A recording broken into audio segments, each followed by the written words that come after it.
क्या आप कैलेंडर के सवालों को तुरंत हल कर लेते हैं? लीप वर्ष और साधारण वर्ष को अच्छे से समझ लेते हैं? अगर नहीं आता तो आप यहाँ पे बने रहिएगा कि अगर 100 वर्ष है, 100 वर्ष है तो 100 वर्ष में लीप वर्ष और साधारण वर्ष कितने होंगे? लीप वर्ष तो इसमें हम क्या करेंगे, 4 से भाग देंगे।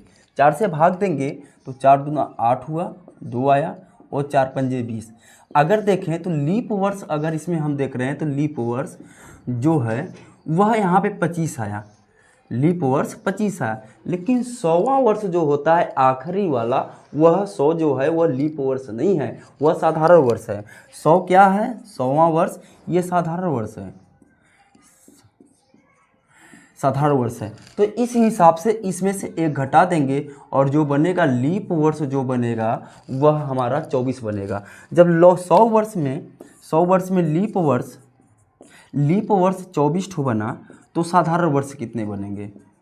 साधारण वर्ष तो साधारण वर्ष हमारे जो होंगे वह 76 हो जाएंगे। अगर हम देखें 200 वर्षों में कितने लीप वर्ष होंगे? तो लीप वर्ष अगर देखेंगे 200 वर्षों में तो 200 वर्षों में तो इसमें भी सेम कंडीशन। 200 में हम करेंगे क्या, 200 में हम 4 से भाग देंगे, 4 पंजे 20 हो जाएगा, कट जाएगा, ये 0 है, 0 यहाँ चला आएगा। ठीक है, तो देखेंगे लीप वर्ष में तो 200 वर्षों में लीप वर्ष जो बन रहा है, लीप वर्ष 50 बन रहा है। लेकिन ये बात सही नहीं है क्योंकि 200 वर्ष जो है ये साधारण वर्ष है और 100 वर्ष जो है ये साधारण वर्ष है। इस हिसाब से अगर देखें तो इसमें से दो क्या करेंगे, माइनस कर लेंगे तो लीप वर्ष जो मिलेगा वह 48 मिल जाएगा। अब लीप वर्ष जब 48 मिल गया है तो साधारण वर्ष कितने मिलेंगे? तो साधारण वर्ष जो होंगे वह आप 200 में से घटा दीजिएगा 48।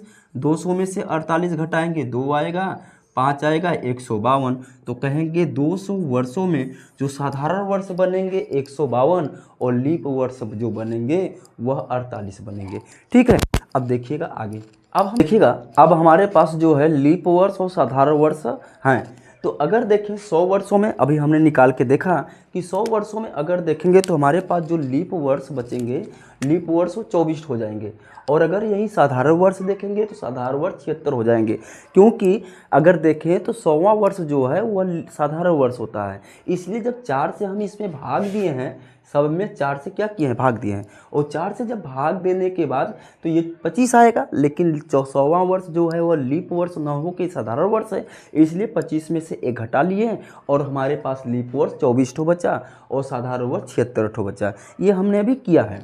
उसके बाद अगर 200 वर्ष देखें तो 200 वर्ष में भी अगर हम 4 से भाग देंगे तो लीप वर्षों की संख्या 48 बनेगी और साधारण वर्षों की संख्या जो बनेगी 152 बनेगा। अगर ये 300 वर्षों में देखें तो 300 वर्षों में भी हम 4 से क्या करेंगे, भाग दे देंगे। और जब हम 4 से इसमें भाग देंगे तो ये लीप वर्ष हो जाएगा। और लीप वर्ष में अगर देखें तो टोटल हमारे पास 72 मिलेंगे और साधारण वर्ष कितना मिलेगा, 228 मिलेगा। अगर 400 वर्षों में देखें तो 400 वर्षों में लीप वर्षों की संख्या 97 होगी। क्यों 97 होगी? क्योंकि हमारा जो है 100 और 200 और 300 जो ये वर्ष हैं ये क्या है, साधारण वर्ष हैं। क्या ये सब हैं, ये साधारण वर्ष हैं। और जब साधारण वर्ष हैं तो लीप वर्ष में से हम इसमें 400 में भाग देंगे तो जितना आएगा 400 आएगा। तो इसमें से ये तीनों क्या करेंगे, घटाएंगे। और जब हम 100 में से 3 घटा देंगे 97 आएगा। तो लीप वर्ष की जो संख्या होगी वो 97 हो जाएगी और साधारण वर्ष जो बनेंगे हमारे 303 बनेंगे। अब इसी बेस के आधार से हम देखेंगे ये हमारे जो प्रश्न हैं ये कैसे तुरंत सॉल्व होंगे। तो अगर देखें तो पहला नंबर जो प्रश्न बोला है, पहले नंबर प्रश्न में कहा है कि निम्न में विषम दिन क्या है। विषम दिन मतलब कि ये साधारण वर्ष और लीप वर्ष में अंतर क्या होगा।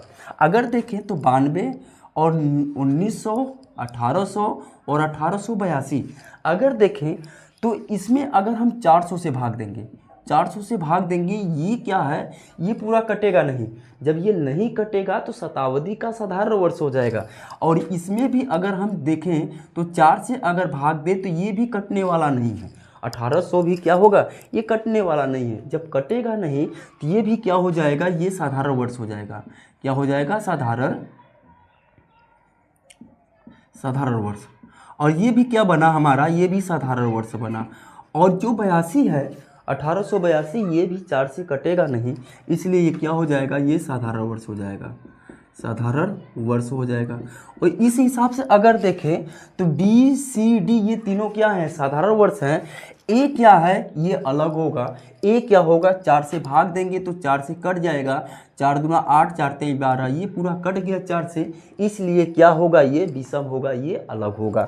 और ये जो होगा ये लीप वर्ष होगा, लीप वर्ष। और बाकी क्या है, सब साधारण वर्ष है। प्रश्न नंबर दूसरा देखिएगा। दूसरा में कहा है कि 2009 से लेकर 2019 के बीच लीप वर्ष कितने मिलेंगे। 2 मिलेगा, 3 मिलेगा, 4 मिलेगा, 1 मिलेगा। तो आपको पता है लीप वर्ष वही वर्ष होते हैं जो 4 से पूरी तरह विभाजित हो जाए। अगर 2009 से 2019 तक चले तो लीप वर्षों की संख्या जो मिलेगी, अगर देखें तो 2009 से 9 मिलेगा, 10 मिलेगा, 11 होगा, 12 होगा, 13, 14, 15, 16, 17, 18, 19। अगर इतना लें तो इनमें से अगर देखें तो 2009 जो होगा 4 से नहीं कटेगा, 10 नहीं कटेगा, 11 नहीं कटेगा, लेकिन 12 क्या होगा, कट जाएगा। 13, 14, 15, 16 जो हो जाएगा 4 से कट जाएगा। 17, 18, 19 नहीं कटेगा, इसलिए लीप वर्षों की जो संख्या होगी वह 2 मिल जाएगी। 2 मतलब ए नंबर हमारा क्या हो जाएगा, सही हो जाएगा। लीप वर्ष जो 4 से पूरी तरह विभाजित हो जाए। अगला प्रश्न देखिएगा, पहली शताब्दी में कुल कितने अधिवर्ष हैं। पहली शताब्दी का मतलब है कि 100वां वर्ष, और 100वां वर्ष में आपने निकाला कि इसमें जो होंगे लीप वर्ष। लीप वर्ष ही क्या होता है, शताब्दी में अधिवर्ष। लीप वर्ष को ही क्या बोलते हैं, अधिवर्ष बोला जाता है। तो लीप वर्ष जो है अधिवर्ष पहली शताब्दी में कितना आया है, पहली शताब्दी में 24 आया है। इस हिसाब से हमारा क्या हो जाएगा, सी नंबर ऑप्शन सही हो जाएगा। अगला देखिएगा, 400 वर्षों में कुल कितनी बार 29 फरवरी आती है। 400 वर्षों में 29 तारीख कितनी बार आती है, मतलब 29 तारीख क्या है, 29 तारीख जो है यह अधिवर्ष है। अधिवर्ष, अधिवर्ष या लीप वर्ष, या लीप वर्ष। और लीप वर्ष आपको पता है कि 400 वर्षों में अगर देखें तो 97 बार क्या आया है, लीप वर्ष आया है। तो इस नंबर से हमारा क्या हो जाएगा, सी नंबर सही हो जाएगा। अब 5वां नंबर प्रश्न देखिएगा, ये थोड़ा सा महत्वपूर्ण है। 5वां वर्ष में ये क्वेश्चन बहुत ही महत्वपूर्ण है, ये परीक्षाओं में पूछता है। 400 वर्षों में कुल कितनी बार 29 तारीख आती है। 400 वर्षों में अगर देखें हम तो 400 वर्षों में अगर देखें 29 तारीख हमारी 97 आती है। जिस वर्ष में अगर कोई वर्ष देखें एक साल में, पहले समझ लें एक साल में 12 महीने, और 12 महीने में अगर देखें तो हर महीने में आपको 29 तारीख मिलेगी। फरवरी अगर 28 मिल रही है तो उस 12 महीने में 11 बार 29 तारीख मिलती है। अगर वह वर्ष लीप वर्ष है तो 29 तारीख 12 आ जाएगी, ठीक है। तो मतलब हम लिखेंगे जो लीप वर्ष होगा, लीप वर्ष में 29 तारीख कितनी बार आ रही है, 12 बार, 12 बार। और वहीं अगर साधारण वर्ष है, अगर साधारण वर्ष है तो कितनी बार आएगी, 29 तारीख, 29 तारीख जो होगा वह 11 बार आएगी, 11 बार आएगी, ठीक है। नीचे आप करेंगे क्या, दिख रहा है, आप देखिएगा इसमें करना क्या होगा कि 29 तारीख जो है, 29 तारीख और ये 12 बार, तो 12 बार अगर देखें तो साधारण वर्ष है। तो साधारण वर्ष कितने मिले हैं, 303 मिले हैं, 303 मिले हैं। और वह वर्ष अगर साधारण वर्ष होगा तो उसमें जो है साधारण वर्ष 29 तारीख 11 बार आती है, तो इसमें आप 11 से गुणा कर दीजिएगा। अगर वह वर्ष लीप वर्ष है और तो लीप वर्ष में 29 तारीख 12 बार आएगी, तो इसका मतलब ये होगा लीप वर्ष कितना है, लीप वर्ष 97 है, और 97 आप गुणा कर दीजिएगा, 12 से गुणा कर दीजिएगा।